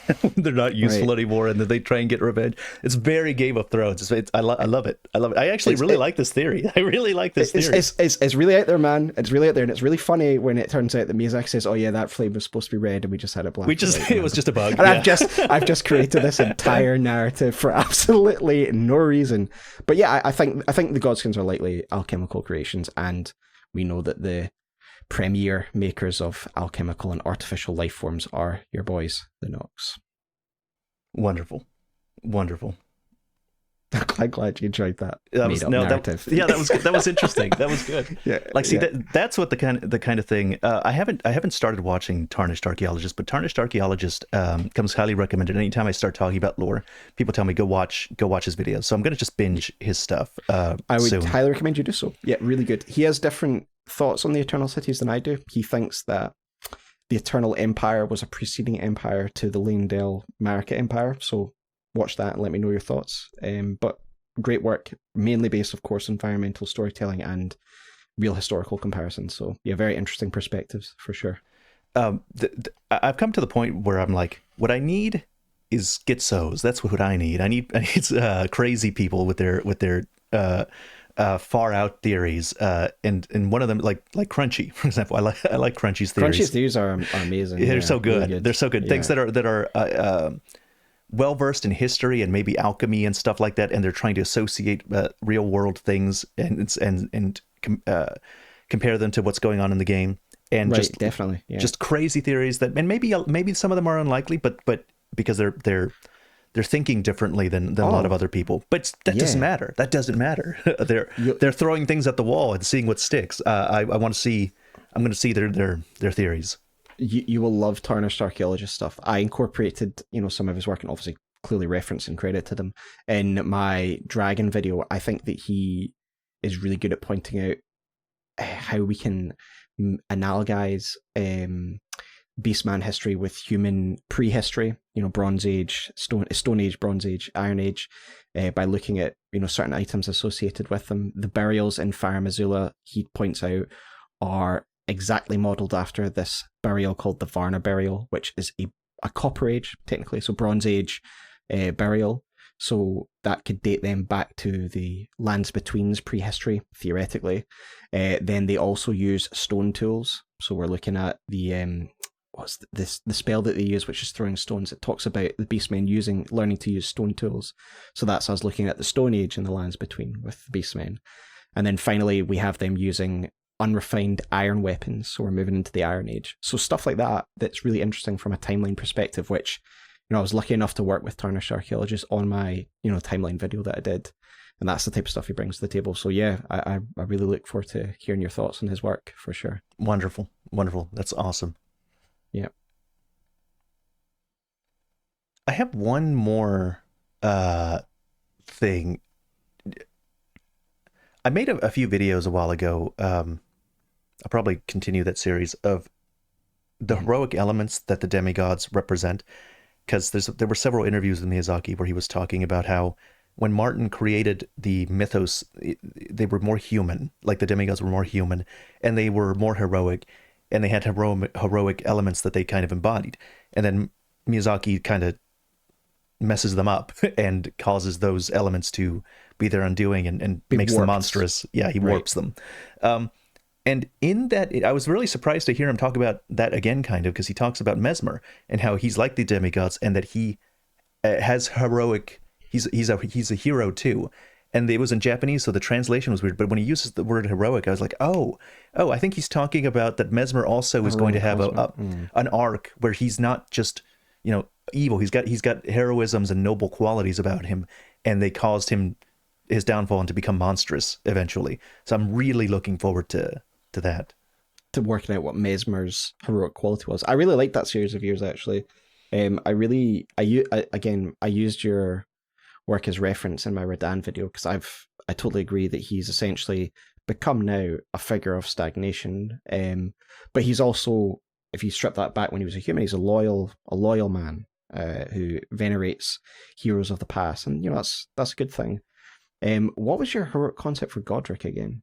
Godric was similar to what Miyazaki's done before in the Once Great King, but he himself wasn't the Great King. It was his lineage that was his lineage that was once great. And I compared him to he wraps himself in the trappings of a glorious past that he didn't take part in. And people do that all the time in real life. Like they're very proud of of course, where they come from.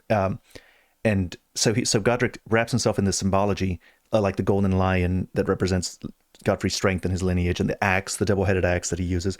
But it was always funny because Godfrey wasn't strong because of those things. Those are the things that he used to become weaker. The golden axe. He throws away his axe when he wants to fight seriously. Yeah. And the lion was his vow to conduct himself less like a barbarian and more like a lord. So that they weren't the sources of his strength. They actually pulled them back. Yeah. So it's very funny. It's very funny. It's like meeting being a super big fan of a historical figure like Napoleon. You're super big Napoleon guy, and then Napoleon comes back to life, and it turns out that he doesn't believe the things that you think he believes, and he actually finds your fan of his like gross, and it's like no. So it's kind of like that with Godric and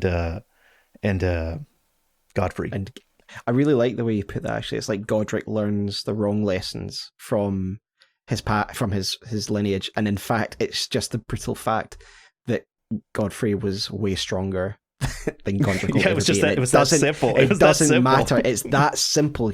Godfrey is just a beast, and that is it. There's nothing else to it. You can't do it. You're never going to match his physical stature, and should have just tried to be his own lord. But you're right. That's very interesting. That obsession with his lineage is what corrupted him, definitely. So when it comes to Messmer, I'm wondering if it'll have to do something with his status, as you've said, as the firstborn, the noble firstborn demigod of this new line. Because in the trailer, and I'm sure you've seen discussions about this, and I talked about it as well in my video, is there's that statue behind him, which is most likely of Marika, and she's cradling a single child. And I do wonder if he's that single child, you know? And if he is... Okay, yeah. I think that's good evidence he's not part of a twin pair. That's good stuff, yeah. Yeah, so I wonder if it is something to do with the first... There's something, you know, royal families, being a firstborn is pretty big. So I do wonder if it's something to do with him being the noble firstborn. If he's cruel and despotic now, perhaps he was once a just ruler, a good administrator. It's just guesswork at this point, but I'm leaning towards the fact he's despotic now. He's called Messmer the Impaler, obviously invoking Vlad the Impaler, who became, you know, a pretty well known for his cruel acts as a ruler of Wallachia. So I do wonder if it's an inversion of that. He was a just firstborn. I don't know. Have you got any guesses? I have your guess that you just did about him being related to his firstborn status, which I now am incorporating into my belief system from now on. Because like you're right. That's exactly the kind of thing that Miyazaki would talk about. Like there is in families being like the firstborn, it's like they're cherished. They think themselves self-important. There's even statistics that they always seem to do better than the other children financially. They have more confidence. You know, there's a lot of studies done on firstborns. And so, yeah, I could see that being a thing. Like he's the noble, proud firstborn of the lineage, and that somehow causes his downfall. Totally up for that. Yeah. And it does. Yeah. And it can be his pride because he's the firstborn, and that's massive for like a new dynasty to have a firstborn. It's a big event. In Milton's Paradise Lost, which I also talked about Rykard being a Lucifer kind of, a Milton's Paradise Lost Lucifer type of person. I'll talk about that in a second. But Lucifer falls because he's seen as like the best. Like he's the most beautiful of angels. He's the best. And so in Milton's Paradise Lost, he can't stand Jesus. Like he can't stand. So he's got God. And he's like, fine, I'm number 2.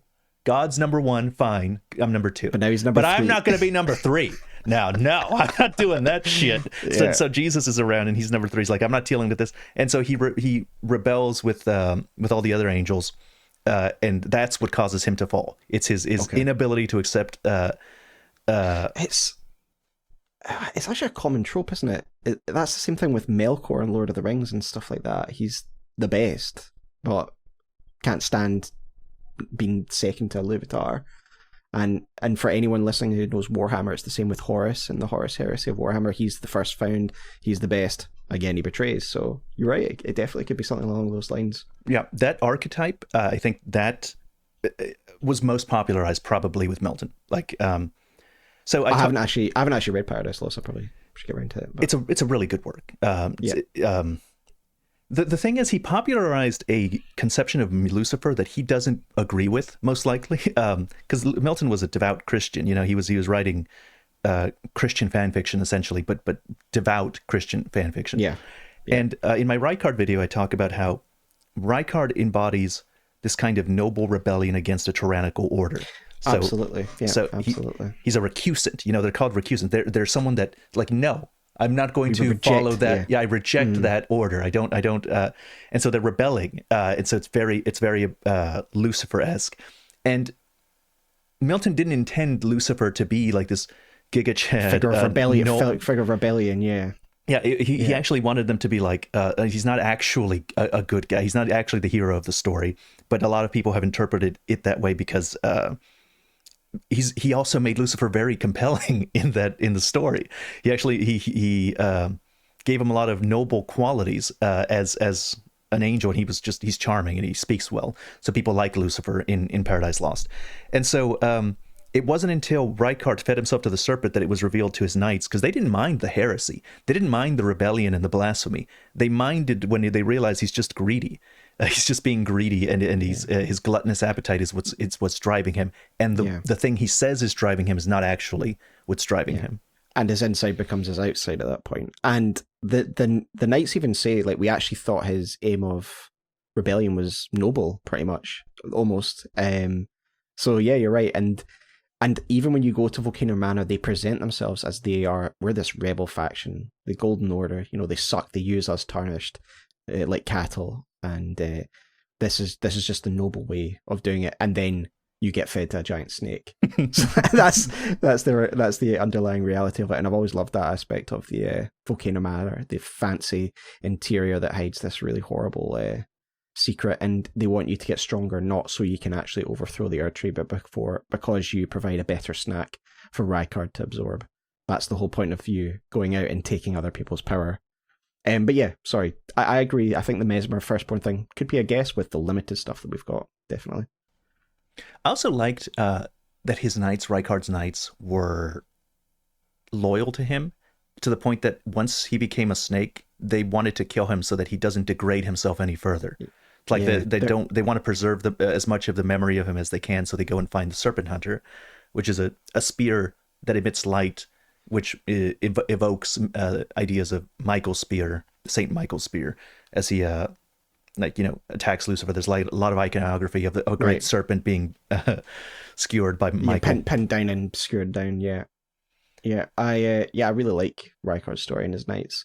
It's a shame we don't actually see any of them apart from the ghost in game, but yeah, great story, really great story up there. Okay, this is probably my last question, but it's an interesting one. Do you think that the DLC will have any effect on events of the main game, or the effects of the main game will have any effect on the DLC? For example, can we bring Melina along if we haven't killed her, and she'll say things? I'd love that. So obviously I got this wrong in my video. I did speculate on whether these could give new endings to the DLC, but people pointed out to me in the interview that I read, and apparently didn't see this bit, that he said there's not going to be any new endings, Miyazaki. However, you're right though. I do wonder if we're going to get like Sif type situation, where we've done something and then it affects a boss or an interaction in the main game. Well, like Malenia, is there going to be anything there if we go in complete Miquella's quest first of all? Will she just not fight us because we helped her brother?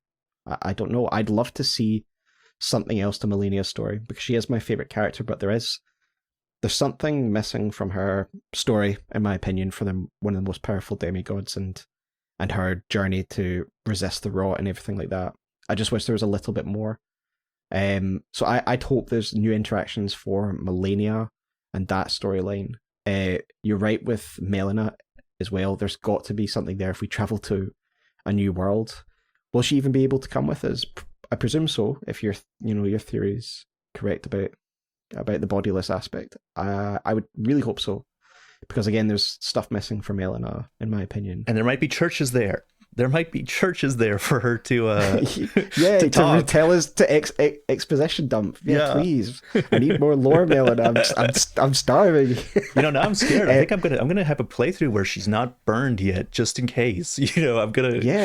I'm gonna do. Yeah, I want to stagger different playthroughs at different points. Yeah, for sure. One other thing, and I don't know what you thought about this. Talking about NPCs, do you think it's Nefeli's voice that speaks to us a couple of times in the trailer? The touch the withered hand voice. I was listening to it before this podcast. There's a lot of noise, obviously, as well in the trailer, but they are very similar voices. It could be her. The one that says "touch the withered hand." That one. It does sound. It could be her. Do you wonder about the implications of that? Why would she be involved in that? I don't know if I believe it, but someone pointed it out to me, and I went and listened to it. I'm gonna go listen to it, but I don't remember. It would be odd if it was Nefeli. It'd be great if Nefeli gets more stuff. But her storyline can fail.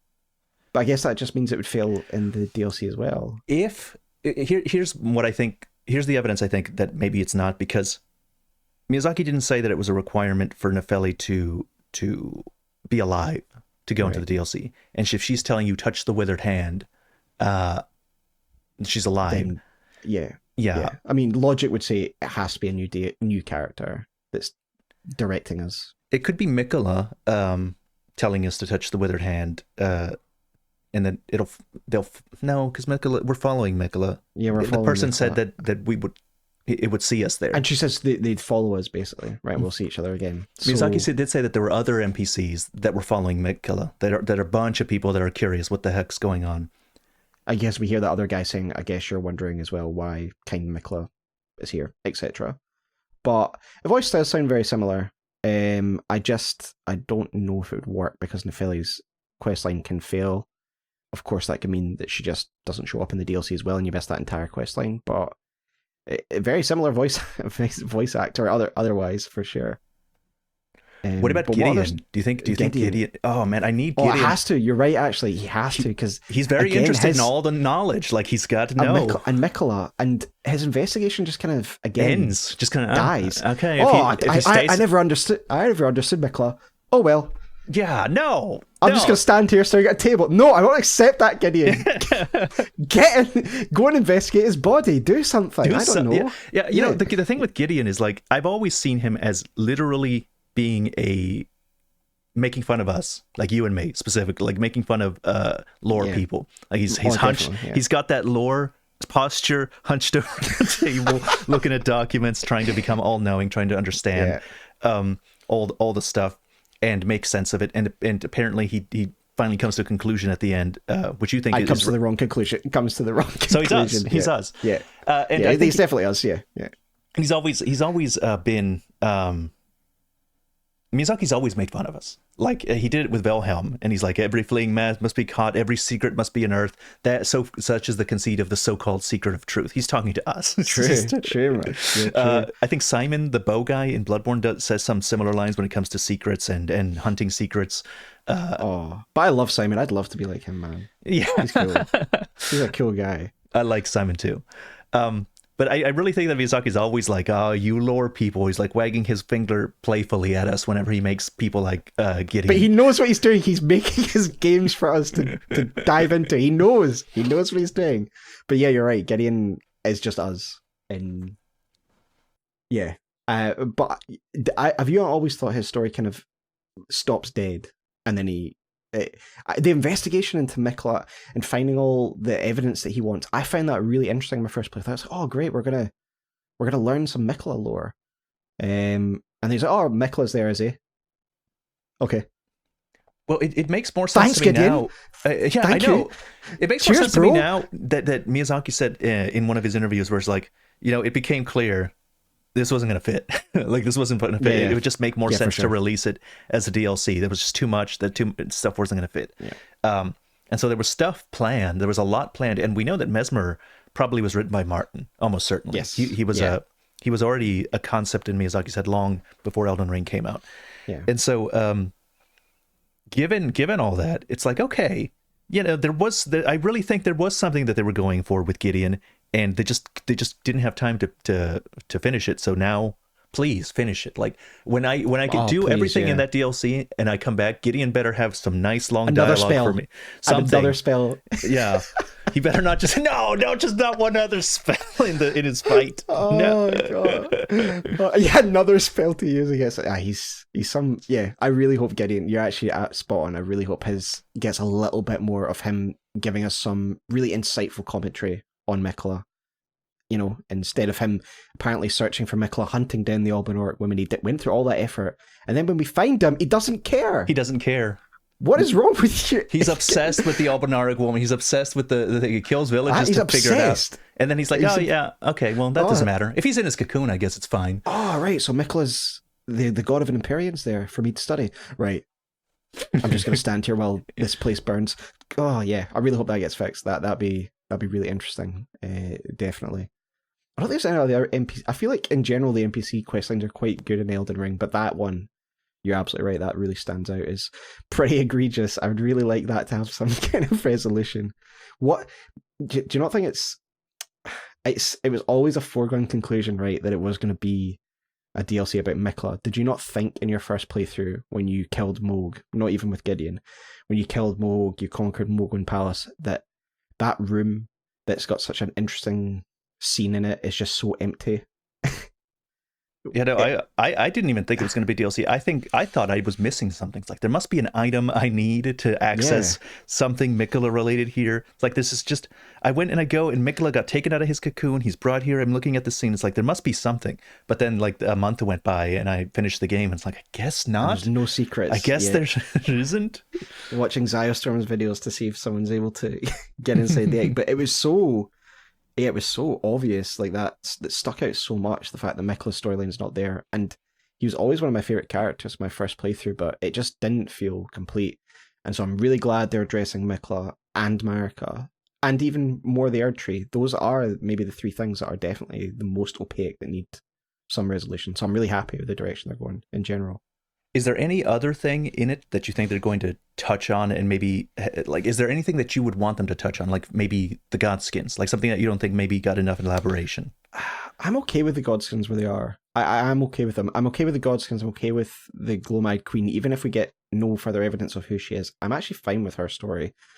What I thought was interesting in the trailer, and this isn't something that I desperately need, but I'm interested in it, is that people have said that giant wicker enemy might be from Eochad. I can't remember how you pronounce it.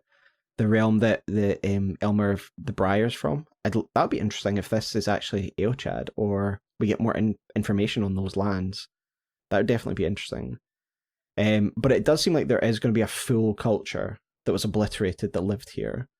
Like that comment from Miyazaki in the Famitsu article about the dancing dragon being a remnant of that obliterated culture. I'm really interested. What culture is this? Is this one we know about? Is it just something brand new? Why are there omens that are puppeting this dancing dragon? I don't know. I'm really looking forward to a new culture. That'd be really interesting. If there's any stuff that I would like elaborated on, it's the stuff that has so little, like the really small, like the blood briar, like the briars in general, like the briars in general. Well, the blood star. I'm doing a video on it, but it's like it's actually two mentions in game, and they're both repeats of each other. They're both from the Briars of Sin and the Briars of Punishment. Yeah. So it's sin and punishment, and it's briar related and I guess maybe they're related to the fire giants because they're impaled with these spears, right. And there's briars on the spears. Thorns coming out of them. And as I'm just giving the whole video out here, but there's also the red thorns on the shield of the samurai starting class as well, which is an interesting connection again to the Land of Reeds that we spoke about earlier. So yeah, there's little interesting tidbits, and we know enough about stars and stuff to compare and contrast. But yeah, you're right. It'd be cool to learn more of that.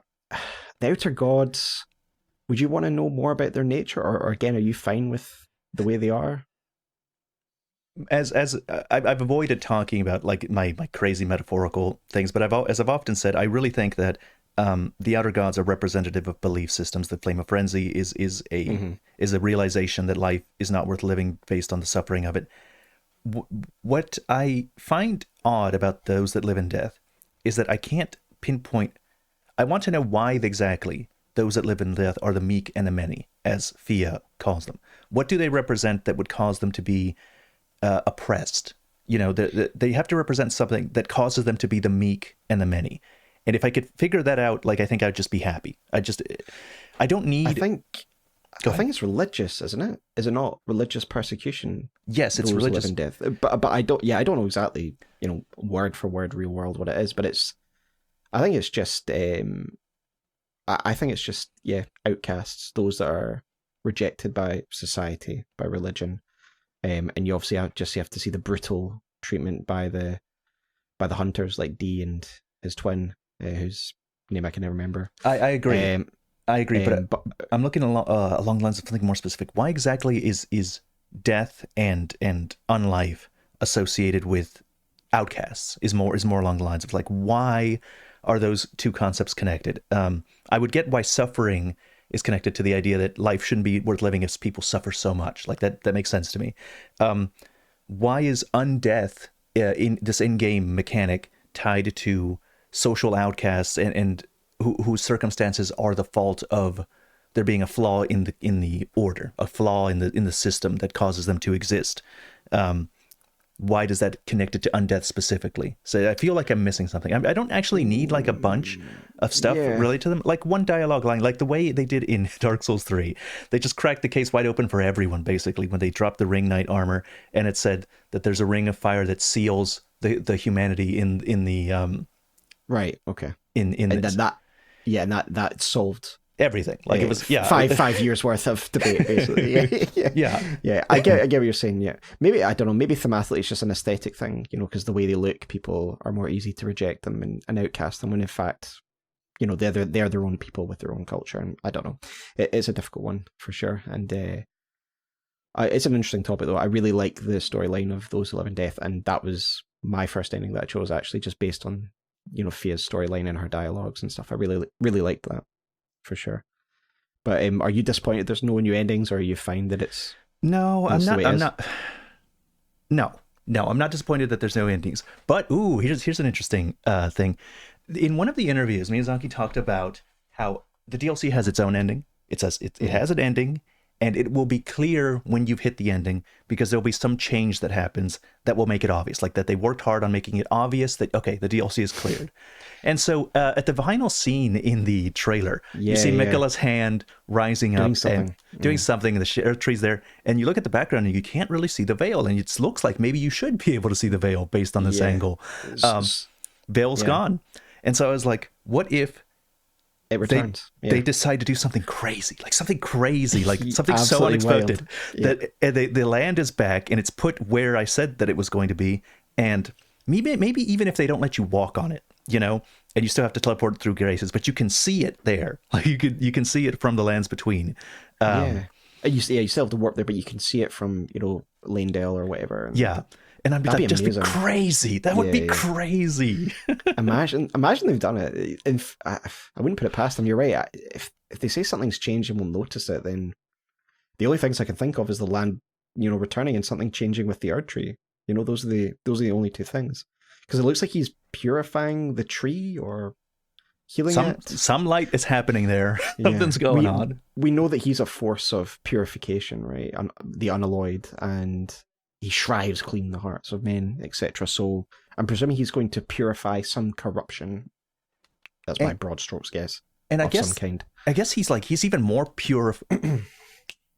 That's his road concept. Purity. That's his concept. Yeah, it's purity to the exclusion of everything else. To the exclusion of everything else. That's going to be the what makes him weird. It's going to be total purity. He can't accept other things, because he even divested himself of his own body, his own gold. Like it was first unalloyed gold, so it wouldn't have influence from other outer gods. But now even that's too much for him. He can't take any kind of contain. Yes, that's going to be cool. When does purification become purging? Yes, and I agree. And maybe we'll get a pretty scary Miquella fight. That'd be pretty exciting. But I'm certainly excited to learn more, and I can't wait to see what the change is. You're right. Maybe the lands do come back. How exciting that would be. 10 bosses is what Miyazaki said. There'll be 10 new bosses, and at first I was like, that's not very many bosses at all. What do you mean 10 new bosses? But then I was thinking about it. What if he means 10 new remembrance good bosses? I suspect it must be. Yeah, we're not talking about ulcerated tree spirits here. We're talking about like actual bosses with big health bars and something like the Lion Dancer and Demigod level. I think he must mean bosses, because I'd say the other ones are kind of sub bosses, right? The catacomb ones and mini bosses. But I think him saying it's the biggest expansion there's ever been, and they're saying there's 10 bosses, that lines up for me, definitely. 10, maybe not remembrance bosses, but named bosses, like you say, with music and a health bar. That'd be pretty exciting. And an area the size of Limgrave that's denser.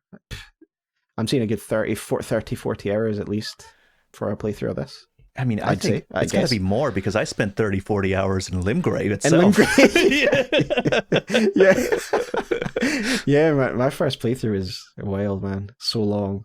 It's just so excited how it's an expansion, not even just a DLC. It's not just like a legacy dungeon or two. It's going to be so great, taking all the screenshots of the vistas. I also think he's just a liar.